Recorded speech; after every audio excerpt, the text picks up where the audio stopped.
Sejam bem-vindos, né, gente? Bom dia. Hoje a gente vai conversar um pouquinho aqui sobre introdução ao desenvolvimento web. Meu nome é Lucas Saliba, eu sou desenvolvedor hoje aqui na Hotmart, e trabalho com front-end diretamente, sabe? E, bom, bem, dando um pouquinho de contexto, né, sobre meu objetivo da palestra mesmo aqui com vocês, contar um pouquinho de uma história aí que, assim, quando eu estava lá no segundo período, tinha acabado de passar para a ED 2, eu estava bem, assim, ansioso sobre o que era o mercado de trabalho ali em si de TI, sabe? Quais eram os lugares para onde a gente podia ir trabalhar, como que era trabalhar, como que eram os projetos, porque eu nunca tinha mexido com programação antes do curso, então, assim, eu não conseguia bem ali associar diretamente, porra, como que eu vou aplicar uma classe de personagem de Star Wars que eu fiz em AED 2 numa empresa de verdade, sabe? Aonde que as coisas vão linkar? Isso não estava fazendo muito sentido para mim, nem vendo os caminhos, não estavam claros. Então, na época, assim, eu lembro que eu tive a oportunidade de conhecer duas empresas que são fábricas de software aqui em Belo Horizonte, e pude, assim, literalmente passar um dia lá dentro e ver como que eram as coisas, sabe? Então, ver ali todo aquele estilo de startup, né, que brilha os olhos nossos no início, ver ali como que era a rotina de trabalho da galera, até mesmo os próprios estagiários na época e tudo. Pude trocar uma ideia com eles. E eu lembro muito que tinha um cara lá, sabe, ele era gestor, ele tinha um cargo mais alto. E assim, ele virava para mim e perguntava: o que que você gosta de mexer? E eu ficava assim, pô, como assim? Aí ele fala, pô, você gosta de front-end, você gosta de back-end, você gosta de mobile, você gosta de iOS, você gosta de projetos. E eu ficava, porra, não tenho ideia, sabe? Porque eu não sei o que é cada uma das coisas. Então, não sei te falar o que eu gosto. Então, a partir disso daí, que eu fui pesquisando por conta própria, pô, o que é o front-end? Pô, o que é back-end? Pô, mobile, pô, tem iOS e tem Android. Qual dos dois ali que interessa mais? Qual que é o positivo e negativo? Ah, não quero mexer com programação. Tem projetos, tem Scrum Master, tem PO, tem PM. Então, eu fui conhecendo ali um pouco desse caminho. E na época, o que me chamou a atenção foi o front-end. Então, aí, a partir daí, todos os, né, curso online, enfim, que eu fui estudando sozinho, e também de bootcamp, que eu fui me inscrevendo e fazendo aos poucos, eu já fui para as trilhas de front-end. E a partir disso daí, já pude descobrir ali, e a partir daí dar um pontapé na minha carreira e ir desenvolvendo, né, essa área aí cada vez mais. Então, o meu objetivo de hoje é bem dar um pouquinho de introdução ali para você, sabe? Sobre o que é o front-end. Caso alguém esteja na situação parecida que eu estava na época, poder ter um pouquinho dessa noção melhor e, quem sabe, aí, tomara, goste dessa área e, quem sabe, vire um dia aí para a gente. Então, hoje é uma palestra, assim, bem introdutória, mais teórica mesmo do que prática, aonde eu vou mostrar um pouquinho para vocês o que é o front-end em si, como que a gente trabalha, alguns pontos, quais são as tecnologias envolvidas. E, bem, é bem isso. Qualquer dúvida que vocês tiverem em qualquer momento, pode levantar a mão, pode me interromper aqui, mandar mensagem, sem problema nenhum. Bora lá, então. A gente pode começar aqui, né, sobre quais são as tecnologias web, o que está envolvido nisso, né? Diferente do que a gente vê no inicinho do curso, né? C, Java, C++, C Sharp, eu acho também, né? Quando se trata de desenvolvimento web, a gente não se limita a apenas, né, linguagens de programação. A gente tem as linguagens de programação, o JavaScript é a principal delas, mas a gente tem todas as outras coisas relacionadas ao desenvolvimento web são consideradas tecnologias web. Então, desde navegadores, desde linguagens de marcação, desde frameworks, desde protocolos, desde formato de artigos, tudo isso daí é considerado tecnologias web e com certeza vocês vão ver assim, no seu dia a dia, vai estar presente. Então, aqui eu coloquei alguns exemplos, né? O Google Chrome ali de navegador, que tem muitas funcionalidades dentro dele que a gente não conhece. HTML, CSS, JavaScript, HTTP, que é um tipo de protocolo. O PHP, que é um pouquinho mais antigo aí, mas ainda é usado em muito lugar. O React, o Vue e o Next, que são frameworks aí de desenvolvimento que hoje estão assim, extremamente populares. E cada um ali oferece sua vantagem e sua desvantagem na hora que a gente vai desenvolver alguma coisa. Bom, e aqui começando bem do básico mesmo, sabe qual que seria a diferença de uma página web com um website em si? Uma página web em si, só da gente ter um arquivo codificado em HTML, a gente já pode considerar uma página web, sabe? Então ele pode ter 10 linhas ali de artigo HTML, é uma página web já. Por quê? Porque na hora que a gente for executar ele, a gente já tem uma página ali pronto, sabe? Pode considerar isso um site. Agora, a gente tendo um conjunto de arquivos em que juntos eles fazem sentido no mesmo contexto, aí sim temos um website. Aí sim a gente vai ter algo ali um pouquinho mais complexo, mas não necessariamente tanto, e que vai ser considerado uma aplicação web em si. Bom, e o que que é o HTML, o CSS e o JavaScript em si? Esses três, eles basicamente compõem a estrutura básica de toda a web, sabe? Então, independente do site, qual mais moderno que ele for, qual framework que ele utilizar, independente disso, a base dele sempre vai ser HTML, CSS, JavaScript, que é isso daí que o navegador vai enxergar, sabe? Ele sempre vai enxergar isso e sempre ele vai partir a partir disso. Então, bom, o HTML a gente pode considerar como uma linguagem de marcação. Ele vai dar a estrutura do site, é bem o esqueleto dele mesmo, sabe? Então, a gente vai ter ali cabeçalho, corpo, seção 1, seção 2, header, que mais? Vão ter listas, então é um sistema por tags que a gente vai marcando ali no site, e a partir disso a gente monta a nossa estrutura do site mesmo. Só que é uma estrutura bem cru, bem genérica ainda, a gente ainda precisa trabalhar ela para ela ficar funcional. Então aí o CSS entra nessa questão de estilo, vai ser uma folha de estilo que a gente vai colar ali por cima. Isso daí a gente pode colocar esses estilos sendo identificando qual tag que a gente quer ir, sendo fazendo classes, sendo fazendo IDs, tudo isso fica aberto. E aí do CSS a gente sempre vai ter uma série de comandos ali pré-definidos, né? Que vai dar ali questões de alinhamento, margem, cor, tipo de fonte, tamanho, adaptação para responsividade, tudo isso daí vai ser dentro do CSS. E a gente vai fazendo essas identificações. E o JavaScript, ele entra exatamente nessa parte da inteligência do site, das funções dele. Então, poxa, eu tenho um formulário aqui, eu vou preencher meu formulário inteiro, e aí eu quero enviar esse formulário lá para o meu banco de dados. Toda essa parte aí, salvar tudo que eu estou escrevendo no formulário, arquivar tudo ali num arquivo comprimido, bonitinho, enviar lá para o banco de dados, isso daí é totalmente JavaScript. Isso daí a gente vai fazer dentro de um arquivo JavaScript, que ele vai estar conectado ali, vai estar conversando sempre com o HTML e com o CSS. Então, a partir daí, a gente consegue montar uma estrutura básica de um site, sabe? E, bom, o HTML, o CSS e o JavaScript, né, quando a gente tem uma aplicação ali com eles, eles não são compilados previamente. O que eu quero dizer com isso? Quando a gente faz um programa em C ou em Java, isso vocês já devem ter visto, a gente tem que compilar o programa antes, gerar um executável dele e aí depois rodar ele. Ah, fiz uma alteração de uma linha, compila de novo, roda de novo e tá lá de novo. No web é um pouquinho mais diferente. Por quê? Porque essa compilação ela vai ocorrer debaixo dos panos ali no navegador, sabe? Isso daí é sempre em tempo real. Então, pô, coloquei meu site aqui para rodar uma vez, ele exibiu minha tela. Fiz uma alteração, o mínima que seja ou maior que seja, ele já vai executar e rodar aquilo automático. A gente não precisa ficar fazendo, não, gera executável, executa, não, compila de novo e volta. Não. Isso daí já é um processo mais automático, ele é mais rápido já, sabe? E isso daí entra até um pouquinho também em questão de desempenho do código. Quando a gente tem aplicações maiores, né?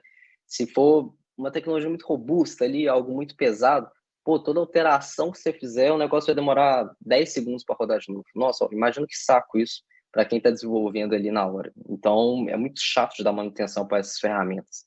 E um grande exemplo que a gente pode usar nisso é o Meteor. Não sei se vocês já ouviram falar dele, mas o Meteor é um framework de desenvolvimento web. Ele é mais antigo, sabe? É considerado um sistema legado hoje, mas ele era muito usado há, sei lá, 10 anos atrás. Então, existe muito sistema que ainda é em Meteor. Então, existem coisas ali que a gente, estratégias que a gente pode usar ali para tentar driblar isso, como o micro front-end é uma opção também, mas de restante é algo muito chato da manutenção, é algo muito desgastante para o desenvolvedor, é algo que, sabe, a gente fica de saco cheio realmente disso. Então, isso daí, todos esses pontos sempre entram em todos os detalhes, sabe? Tudo sempre vai ser uma consequência de algo. Então é bom ter isso em mente. Bom, aqui também uma outra frase que eu já escutei muito é que JavaScript é uma linguagem de programação poderosa. O que isso quer dizer? Que o JavaScript ele é muito maleável. hoje em dia, sabe? Então a gente consegue usar ele tanto para o front-end quanto para o back-end, por exemplo. O Node.js é um exemplo disso. E assim, isso não necessariamente é algo bom, sabe? É algo fácil, principalmente para quem está iniciando, que a gente está mais focado em aprender do que fazer uma aplicação ali em si que vai ser, né, que vai ir para uma grande empresa, vai para uma grande quantidade de usuários. Isso aí é legal porque facilita muito nossa vida. Então, assim, se a gente quiser fazer uma aplicação web completa, mas por questões de estudo, postar alguma coisa ali no GitHub, ter um artigo bacana no LinkedIn, enfim, a gente consegue fazer 100% só com JavaScript. Pô, o JavaScript a gente vai aplicar ali, ou fazer ele puro com o Vanilla, ou joga um React nele, joga um Vue nele, faz um Node dele para fazer o front e joga tudo ali no Node.js para fazer o back dele, sabe? Então, a gente já consegue ter uma aplicação inteira. Mas isso não necessariamente é bom. Por quê? Porque ele fica muito confuso. O fato dele ser muito maleável, dele dar muita liberdade, deixa a gente muito confuso para isso. Então, quando a aplicação vai crescendo, a gente vai indo, ela vai evoluindo, a gente tem que tornar ela sempre escalável, isso aí vira uma confusão, sabe? Um exemplo disso, a tipagem, sabe? JavaScript não tem tipagem de variáveis. Então, isso daí, assim, quando a gente está em aplicações maiores, é uma dor de cabeça quando dá um problema em tipagem, porque você não vai achar o tipagem, ele não vai te apontar um erro de tipagem. E exatamente já existem soluções para tentar combater isso, que é o próprio TypeScript. Então, projetos novos, né? A galera já usa TypeScript em vez de JavaScript exatamente por causa disso, porque sabe que a aplicação vai crescer, sabe que tem que dar manutenção e o quanto menor dor de cabeça ali para o desenvolvedor, né, na hora dele for fazer essa manutenção, melhor. Então, o JavaScript ele é muito poderoso, ele é muito maleável, dá para usar ele literalmente qualquer coisa. Eu já vi gente usando até ele para fazer programação de Arduino, mas isso não necessariamente é uma coisa boa no meu ponto de vista, sabe? Bom, continuando aqui, eu vou dar um exemplo de página HTML aqui para vocês. Como eu disse, o HTML ele funciona como um sistema de tags. Então aqui a gente está começando na nossa tag body. Isso quer dizer o quê? Que já é o desenho do site em si. E dentro dele ali eu estou abrindo uma tag header, que vai ser, né, o meu cabeçalho, literalmente. E a partir disso daí eu posso ir quebrando ele em divisões.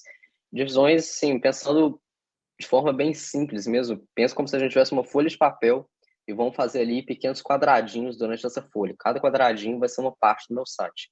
Pô, eu quero que esse meu quadradinho fique lá em cima, eu quero que esse fique centralizado à esquerda, e esse fique no meio certinho. É exatamente isso que vocês vão fazer, sabe? Isso daí tudo com HTML, JavaScript e CSS. E assim, todas essas tags do HTML, elas já são fixas, que a gente pode dizer, sabe? É muito difícil ter uma alteração nelas. Então, assim, header você sempre vai usar, div você sempre vai usar, a você sempre vai usar, o L e LI, que é para listagem de itens, sempre vão usar também. Isso daí são coisas que praticamente nunca vão mudar, são muito difíceis de ser alteráveis.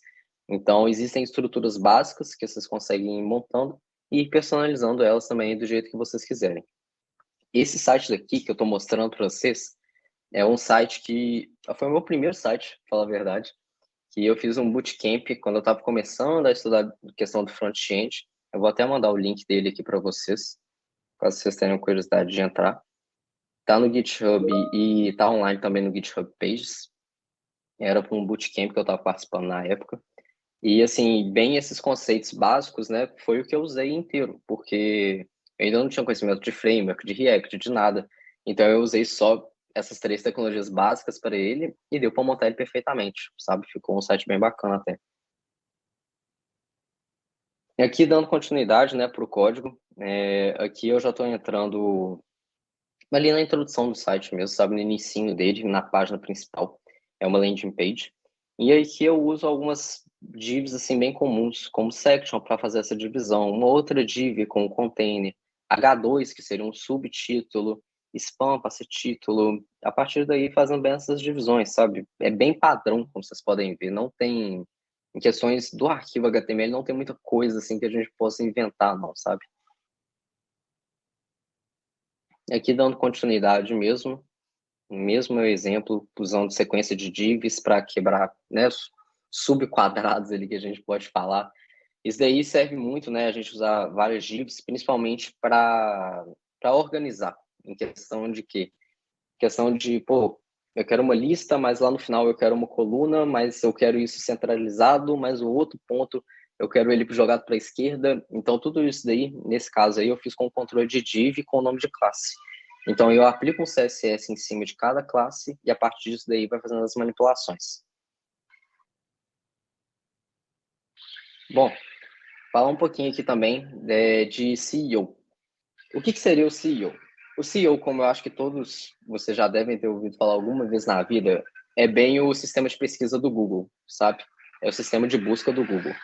E partindo para o nosso contexto aqui de meta tags, de desenvolvedor, na verdade, né? A gente vai mexer exatamente com as meta tags, que a gente chama. As meta tags, elas são tags específicas do HTML que a gente vai usar para otimizar o nosso site nessa questão de SEO.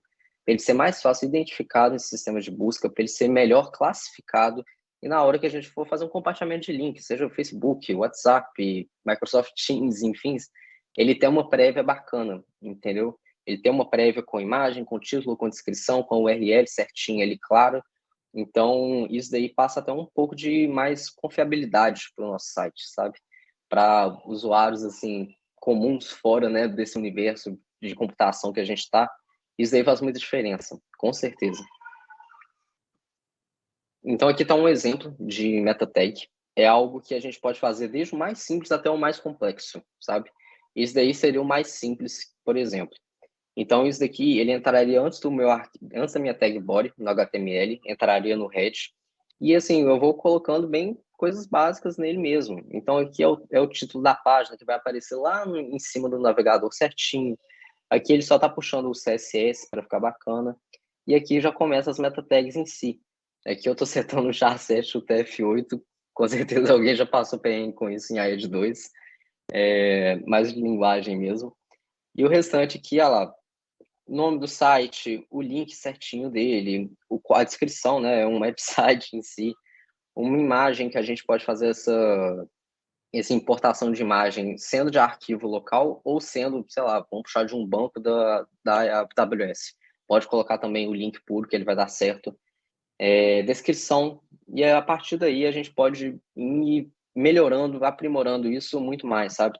Então dá para a gente colocar uma tag específica do Twitter, dá para colocar uma tag específica do Facebook, dá para colocar uma tag específica de atalho do celular do iPhone, sabe? Quando você salva um site como aplicativo, dá para você fazer isso também. E então assim, é algo que dá para inventar muita coisa, sabe? Dá para ser bem criativo, dá sempre para melhorar um pouquinho. E é algo que dá uma otimização do site muito bacana, ainda mais quando ele for pro ar, quando ele for ali para o sistema de busca. Isso daí é algo que melhora a classificação dele muito, ajuda ele a ser identificado e, bem, é basicamente só vantagem, sabe? Não existe um motivo por que você não colocaria isso no seu site. Isso aqui é um exemplo de um site que não possui meta tag nenhum. Isso daí vocês podem consultar de qualquer site por meio do depurador de URL do Facebook. Ele te dá já esses dados certinhos. E aqui, como vocês podem ver, esse think.com, né, ele não tem absolutamente nada. A URL dele, que é automática, né, vai pegar de qualquer jeito. Ele tem um OG title, que, né, é igual ao URL praticamente. Aqui só o tempo de update e a descrição está em branco, o URL em branco, está tudo o restante em branco, não tem absolutamente mais nada. E essa daqui é a prévia do link que ele dá com essas informações que a gente tem. Ou seja, absolutamente nada. Ou seja, quando a gente, seja pesquisando isso no Google, ou seja, imagina você mandando isso no seu grupo de família. Pô, com certeza alguém vai olhar ali, o que que é isso? Isso daí é vírus, sabe? Tem alguma coisa estranha com isso. Não passa uma imagem bacana. Isso daqui já seria um exemplo de um projeto que eu já trabalhei, em que tem as meta tags instaladas nele. Então, olha a diferença que faz, sabe? Passa uma confiabilidade muito maior. A gente já tem uma imagem bonitinha, a gente já tem um URL, um título, uma descrição, e todas as tags aqui já estão preenchidas. Isso aqui são as tags básicas, sabe? São as tags padrões. Não é nada demais, não é nada diferente. Se você for fazer isso no site, você vai usar exatamente as mesmas tags, sabe? Igual eu falei, nessa parte aí, é algo que dá sempre para ir aprimorando, mas ao mesmo tempo sempre segue o mesmo padrão. E existem os maiores níveis de complexidade. Então, não existe realmente um motivo por que você não implementaria isso. E aqui mais alguns exemplos de como que isso ficaria, né, em outras redes sociais. Então, aqui no Facebook, aqui no Twitter, aqui no WhatsApp, sabe? Ele já faz uma diferença bem bacana. E ainda mais nesse caso aqui, que a gente está se tratando de um produto, né? Imagina só, você vendendo seu produto e você não tem nem identificador de link, sabe? Seu produto não vai nem aparecer no Google quando eu jogar ele lá. Então, não tem sentido, sabe? Não passa uma imagem bacana. Bom, aqui eu vou propor para vocês, sabe, três desafios que a gente pode falar assim, que estão relacionados ao desenvolvimento web, e é ali bem o básico, bem o pontapé inicial ali, para você fazer uma aplicação dessas, testar e ver se você gosta ou não, sabe, do front-end em si. Aqui são várias landing pages, não é nada complexo, é algo que você consegue fazer só com HTML, CSS e JavaScript puro, não precisa utilizar nenhum framework complexo para isso. E aqui são estruturas, igual vocês podem ver aqui. Ó, vocês vão fazer 4 cards divididos na tela aqui. Cada card pode ser clicável, cada card pode expandir mais, usem sua criatividade. Aqui a gente tem uma homepage como se fosse de um currículo, sabe? Como se fosse, pode ser de um currículo, pode ser um site pessoal, alguma coisa assim. Vocês dá para fazer coisa bem simples, ó. Vocês podem ver, tem um título aqui H1, tem uma logo aqui em cima, tem uma barra de pesquisa, uma imagem. Aqui a gente tem uma outra aqui que já é focada em listagem, então já entra um pouquinho ali também, com certeza vai usar aquelas tags UL e LI que eu comentei. Vocês, né, vão fazendo ali o que ficar de criativo para vocês. E também um outro detalhe muito importante que eu não comentei com vocês é o seguinte: sempre lembrar de responsividade quando se trata de desenvolvimento web, sabe? Hoje em dia, 70% de todos os acessos de sites são por meio de dispositivos móveis, seja tablet, seja telefone, seja totem de loja. Então, tudo isso daí tem que ser acessável à web. Então, quando a gente está desenvolvendo uma aplicação para a web, a gente sempre está pensando em todos esses cenários juntos também. Não é apenas ali o nossa tela de desktop bonitinho, não. Tudo tem que ser responsivo, tudo tem que ser adaptável a todo tipo de tela. Então, isso é algo muito importante. E todo esse controle de responsividade a gente faz pelo CSS em si, sabe? Existem comandos, existem técnicas, existem dicas de CSS na hora que a gente está montando nossa estrutura, que a gente pode ir remontando isso. E algo muito legal também do CSS que eu não comentei com vocês é que, como vocês viram, né, o HTML ele segue uma estrutura de tags. E essa estrutura de tags, ela segue muito questão de pai, filho, subfilho, né? Igual vai partindo dali. Pode até fazer uma relação com a árvore binária, se vocês quiserem. Mas, enfim, e todas as propriedades do CSS, elas são hereditárias também, sabe? Então, a gente pode usar essa questão do pai e filho das tags ao nosso favor. Então, pô, se eu colocar uma propriedade de adaptação de tela lá no pai, eu não vou ter que repetir ela, não vai ser código repetido lá em todos os outros filhos. Isso daí ele vai pegando automático. Então, é um outro ponto bem bacana também que, assim, são pequenas dicas ali, né, que vão facilitando o nosso dia a dia. Bom, a princípio era isso que eu tinha para comentar com vocês, sabe? Contar um pouquinho aí do que é o front-end, do que é o desenvolvimento web. Mas caso vocês tenham interesse, é muito bacana, sabe? Eu sou um grande fã, eu adoro trabalhar nessa área. Bom, sejam todos muito bem-vindos aí, sabe? Alguém tem alguma dúvida, algum ponto que eu comentei e não fiquei claro, ou algum outro tópico também relacionado ao desenvolvimento web que vocês queriam perguntar?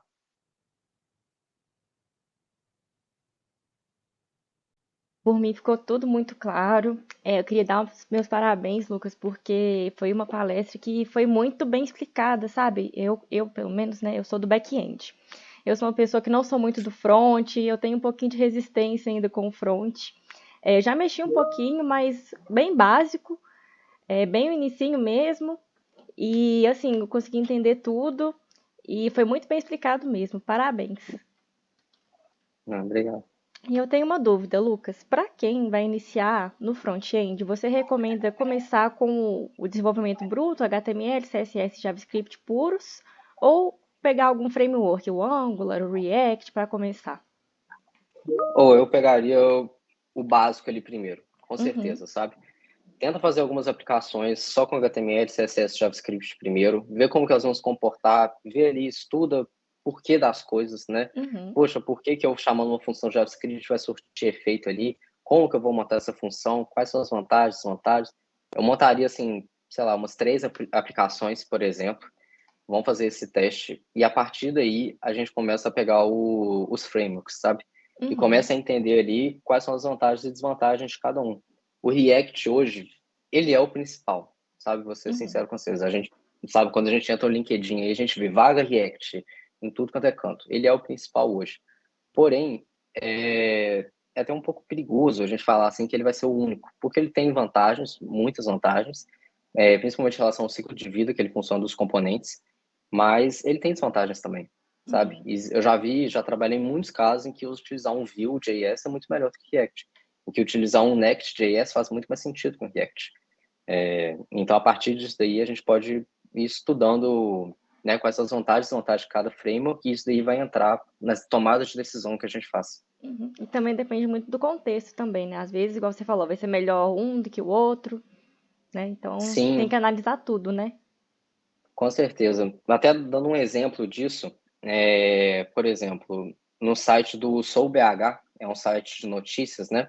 Uhum, Então, vou dar um exemplo nisso, até relacionado com a questão do CEO que eu falei. Quando você vai compartilhar algum link do seu BH, de alguma notícia que você viu, você quer compartilhar uma prévia, o link ali em si, da notícia que você viu, e não na homepage do seu BH, certo? uhum, Para você fazer isso, você tem que ter uma compilação server-side, que a gente chama, sabe? Para ser possível esse tipo de CEO. Essa compilação de server-side, ela é feita no Next.js. Você não consegue uhum, fazer uma compilação server-side pura ali no React, sabe? É muito gambiarra se você quiser fazer.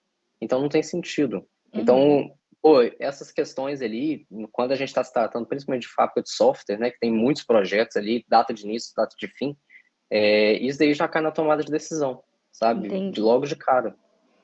Então, são pontos ali, igual eu falei, de vantagens e desvantagens. Em um mesmo projeto você pode, então, misturar os frameworks ou não? Não, né? Num mesmo Hum, projeto, eu diria que não, sabe? uhum, Mas existem exceções, igual eu vou te dar um caso, que seria de micro front-end. Micro front-end, para quem não sabe, é como se a gente tivesse uma aplicação geral, por exemplo, uma central de controle, por exemplo. uhum, Ela foi desenvolvida, vamos supor, em React puro, assim.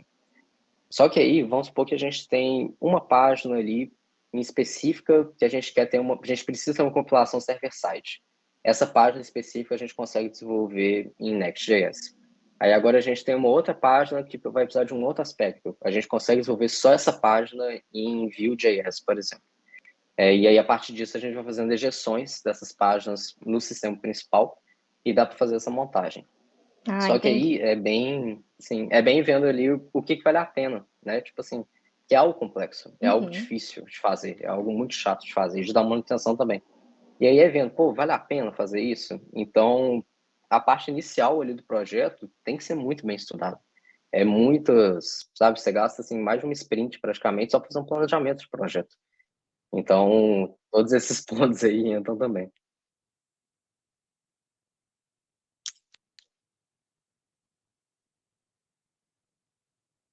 Com certeza, com certeza.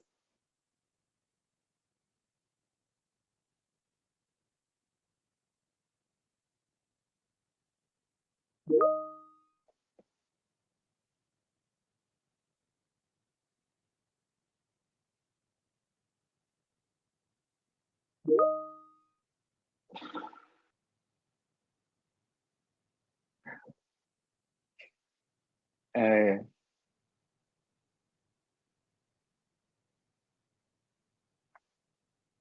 eu ver.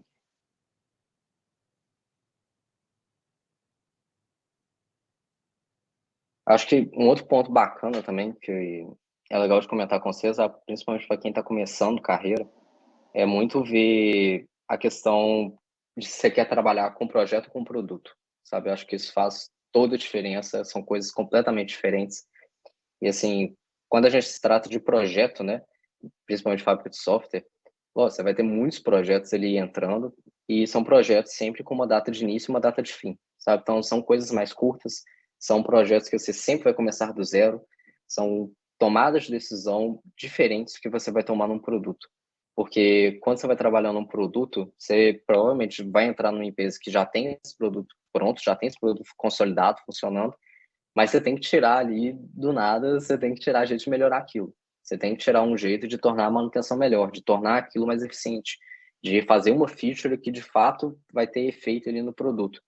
Então, eu sinto muito, pelo menos, que não é algo que assim, pô, fiz, deu certo e pronto, tchau, tá entregue, sabe? Não, porque se for algo mal feito, é algo que eu mesmo vou sofrer daqui 6 meses quando for dar manutenção para lá. Então, assim, pelo menos uma diferença que eu senti muito, comparando esses dois tipos de empresa, é que em empresa de produto a gente tem uma quantidade de entregas menor, mas com uma qualidade extremamente mais alta, sabe? Com um código ali totalmente mais confiável, uma documentação muito mais robusta, sistemas ali, sabe, seja de deploy, seja de organização, seja de PR, bem mais estruturados. Então, isso daí é algo bacana para se pensar também, sabe, para o seu dia a dia, vão ser rotinas diferentes.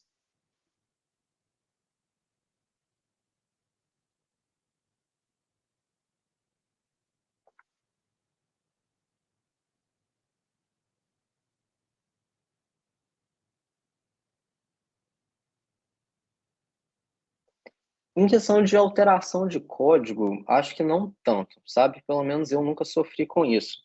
Mas eu sempre acompanho em questões de lançamento de novas versões, sabe? Então, no quesito, pô, o React lançou uma nova versão, né? Vamos fazer um estudo, sabe? Faz uma sala aí com todos os desenvolvedores front-end, né, sabe, do setor ali. Pô, o que que tá vindo de novo? Pô, alguma coisa vai influenciar a gente aqui? Vale a pena a gente atualizar para essa nova versão? E mesmo quando atualize e não tem uma nova feature ali de imediato, o código antigo permanece o mesmo, sabe? Você vai atualizar só a versão ali no package.json, mas o resto fica igual. Então, é algo que sempre tem que ser monitorado, mais para ficar atualizado, para pegar ali se tiver alguma mudança brusca, mas não é algo que assim sempre vai ter um versionamento novo, vai quebrar o que já tem aqui antes. Então, questão disso é mais tranquilo.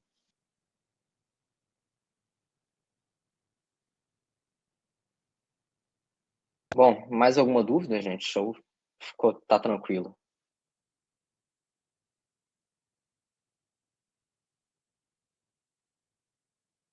Posso sim. Posso sim.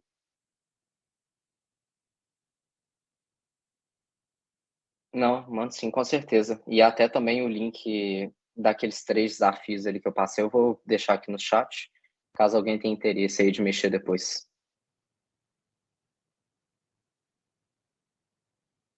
Bom, fechou então, gente. Era isso que eu tinha para hoje, né? Espero que eu possa ter participado um pouquinho aí.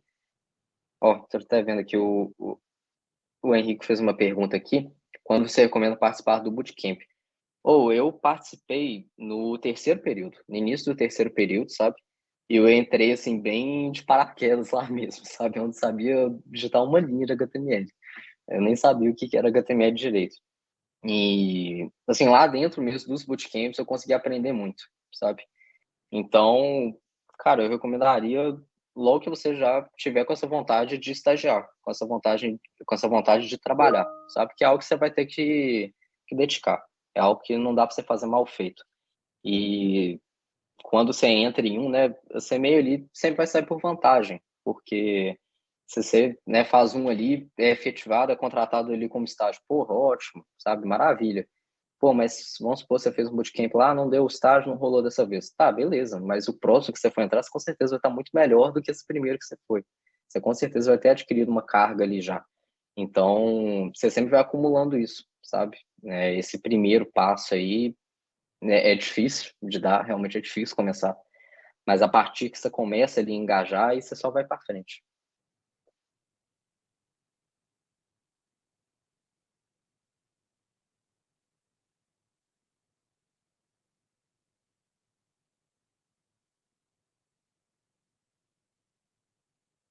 Assim,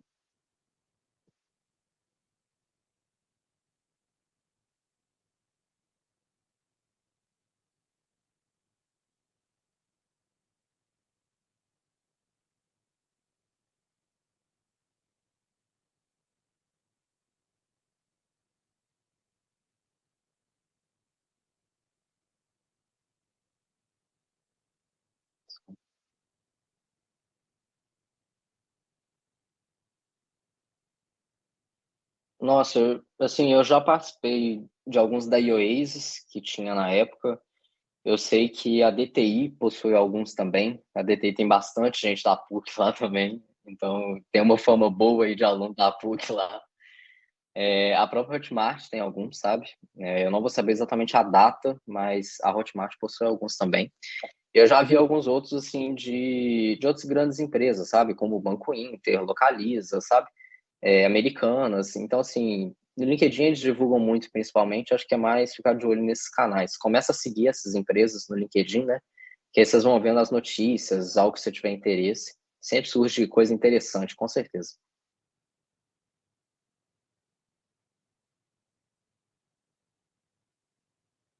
Bom, Parabéns, mais Lu. alguma dúvida, gente?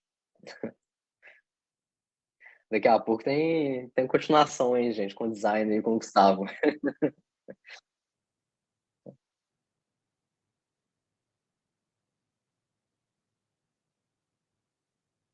Beleza, então.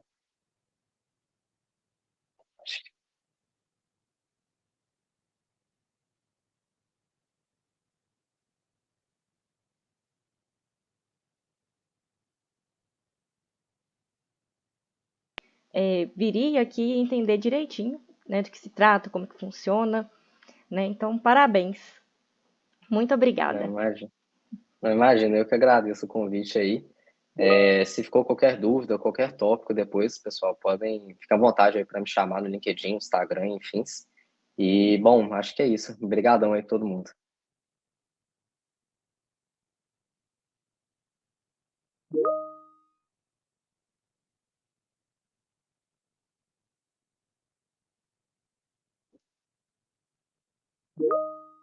Valeu, gente.